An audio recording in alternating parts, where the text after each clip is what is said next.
Hello everyone, it is Friday, so Friday favorites are here. It's been a couple weeks since I have done this. I was actually following a English band, the 1975 Throughout the Desert.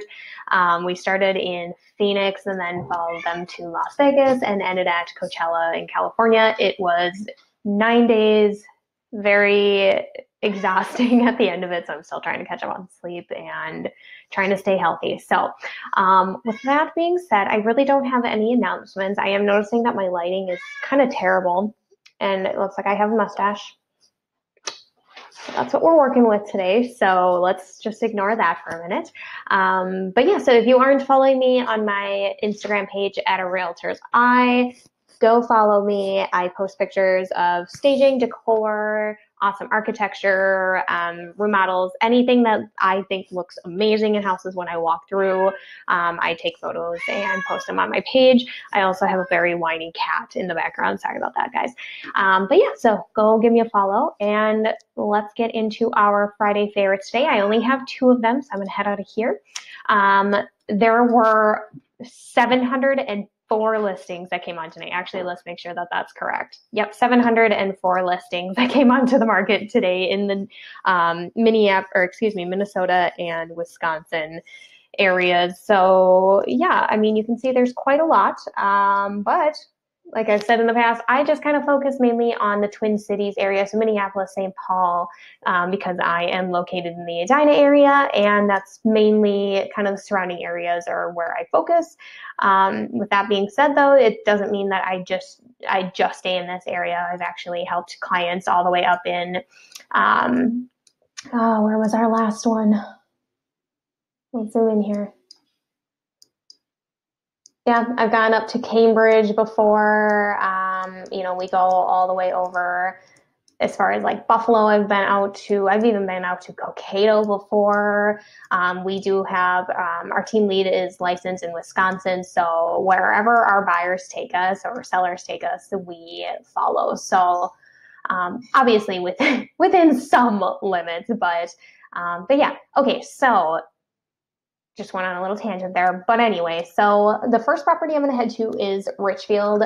I definitely have a soft spot for the city of Richfield. I used to live in Richfield for a couple years. I just think that it's an amazing community. They're doing such a wonderful job at bringing up the community, bringing in new development, redoing streets. They've got amazing programs for people who are looking to remodel or update their houses.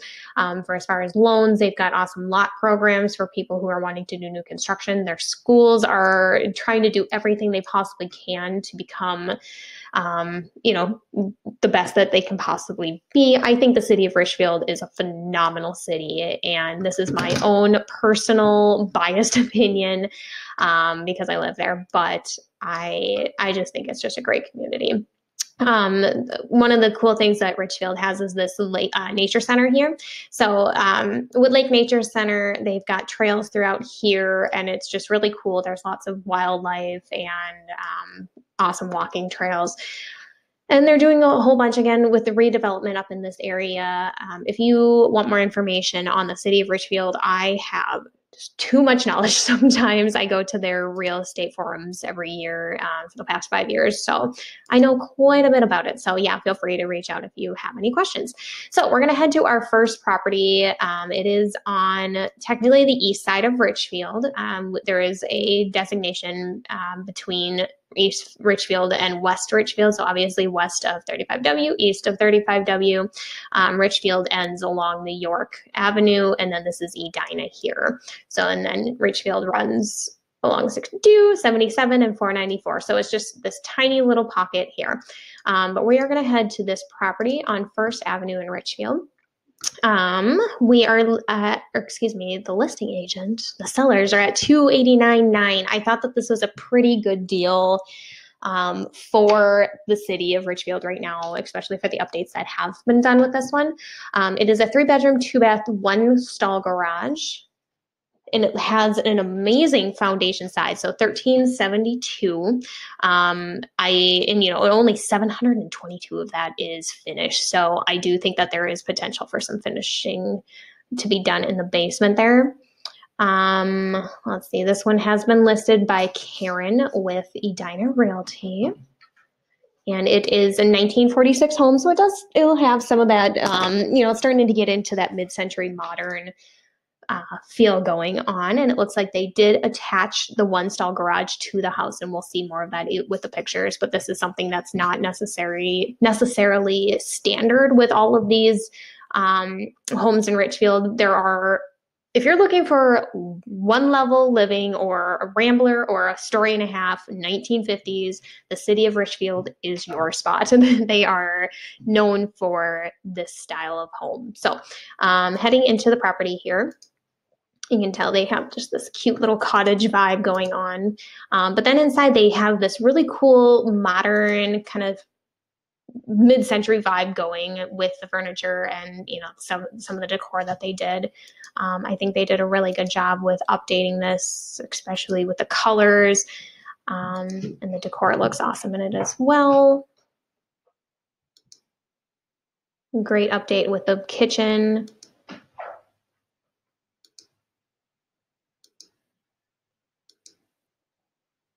And then a dining room, which if you've watched my previous Friday favorites in regards to story and a half, it is kind of uncommon to see dining rooms in story and a half. So for them to have one, I think they had two. Well, technically you could almost make this another dining room if needed, because they've just got a bunch of space. They did such a good job with this one, but this could be another dining space if you wanted to have your dining room open to your kitchen there. And this could be kind of a flex space, or maybe you can put even, I don't know. I mean, it's a flex space. You can do a lot with that. One of the main level bedrooms. The bathroom, I think they did a really good job updating. And this, oh my gosh, you guys, main floor laundry. This does not happen often with story and a halfs, mid-century homes in general. This is awesome, and they did such a good job with what they put in here. Looks like this might be someone's vanity, but I think, if someone's into crafting or, this would be just a great dual space for someone. This looks to be the other bedroom on the main level. And then you've got the upper level. Now, this one looks like it probably does have some height restrictions here. And now granted, I have not been in this home, but just based off of what I'm seeing here, I'm thinking tall people probably would not enjoy having their bedroom up here. But with that being said, I know a lot of people do convert these into kids' bedrooms or office spaces, second living rooms. I've seen game rooms for people who play video games. It's nice. You can just black everything out and it's a nice dark hole. But yeah, I think that this is a really nice space too. Lower level has a 3/4 bath. And then this is back on the main level. Again, they're going out of order with the pictures, but that's okay. We'll give them the benefit of the doubt. And the lower level.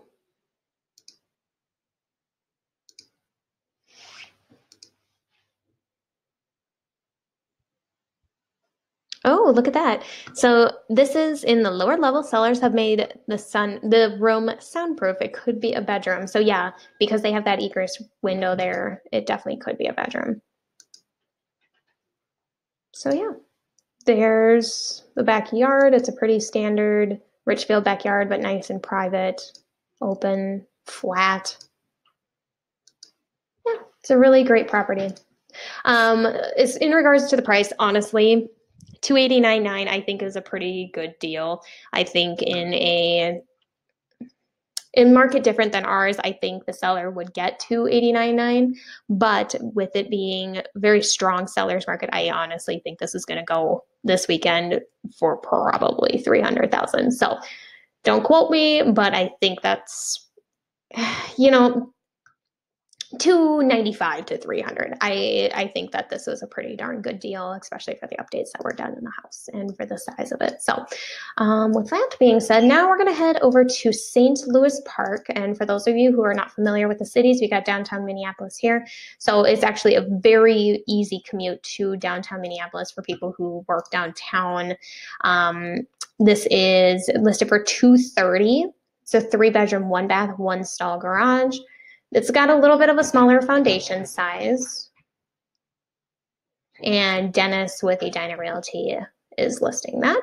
The reason I picked this one is because it's actually a pretty good deal if you are willing to put in some work.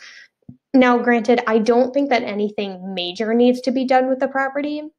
I just think that some cosmetic updating could be really beneficial for this because I mean, you're going to see it throughout. It's pretty stuck in the 50s. So 1951, a lot of the features are still stuck in the 50s, but I think with some non-expensive updating, I think it could be a really nice house and you could probably get some return on your investment there. In here, you know, changing out the vanity, maybe painting the trim in here, doing a white, changing out the sconces here, depending, actually, these might be even coming back in style, but, you know, a different color. Yeah, painting the doors. The paint, you guys, paint is going to go a long way with this one.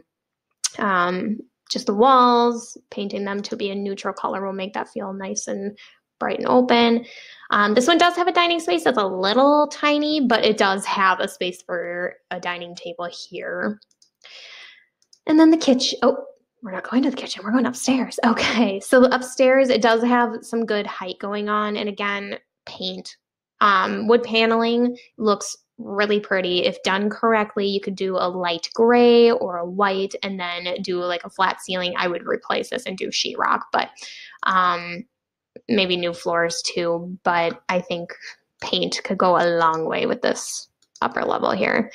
The kitchen, same thing. I think honestly, if you did white cabinets, if you painted this brick, it's faux brick, it's not real, but if you did like a whitewash on that, I think that would be really pretty. Maybe replacing some of the appliances with stainless steel. Now it is a smaller kitchen, but you know, that's what you get with some 1950s story and a halves. Oh, I'm just on a story and a half kick today, aren't I? So the basement, yes. Again, paint. Painting, again, with the wood paneling, you could do white, or you could even take out the wood paneling and just do flat walls. The ceilings, I would personally take out and, you know, probably put like a flat ceiling and replacing with some recessed lighting. But I do think that, you know, with the proper placement of light and the proper, I shouldn't say proper, but the paint that would be on the lighter side, I think would really help this basement out quite a lot. I can't tell for sure based off the photo here, but these might be asbestos tiles. Now with asbestos tiles, everyone freaks out and says, oh, there's asbestos in my basement. Well, you know, the asbestos tiles, if you just cover them, according to what we know so far about asbestos, and I say we, people who are smarter than me, what we know about asbestos is that if it's not touched and if it's not broken apart and get into the air and where you're breathing it, then it's not a problem. So you could put carpet over this, you could put a laminate tile, you could put a lot over this just to cover it up. Now, if you wanted to get rid of it, you would have an asbestos company come out and take care of it, and it looks like a scene from E.T. So yeah, it's kind of a process. But yeah, so here's the backyard, a little bit smaller backyard. But again, I think especially for it being in St. Louis Park, which is a pretty desirable area right now, I think that with the right updates, and honestly, as you saw, probably not a lot into it, you could get a pretty good return on your value. And I do think too, you could get a second bathroom in the basement. So yeah, it's a little bit of a longer one today, but thanks so much for listening, everyone. I hope you have a great weekend. I guess an announcement, we do have home buyer seminars coming up in May. We've got one on May 11th and May 18th. I guess I'm going to just let my calendar bounce around here. But if you are looking to purchase a property, so May 11th or May 18th, if you're looking to purchase property, or if you know of someone who is looking to purchase a property, please send them, or feel free to head over to homebuyerbrunch.com and RSVP to those seminars. They are at 10 o'clock at Pinstripes in Edina. Holy moly, Callie. Hush. All right. Well, thanks so much again, everyone, for watching, and have a great rest of your night.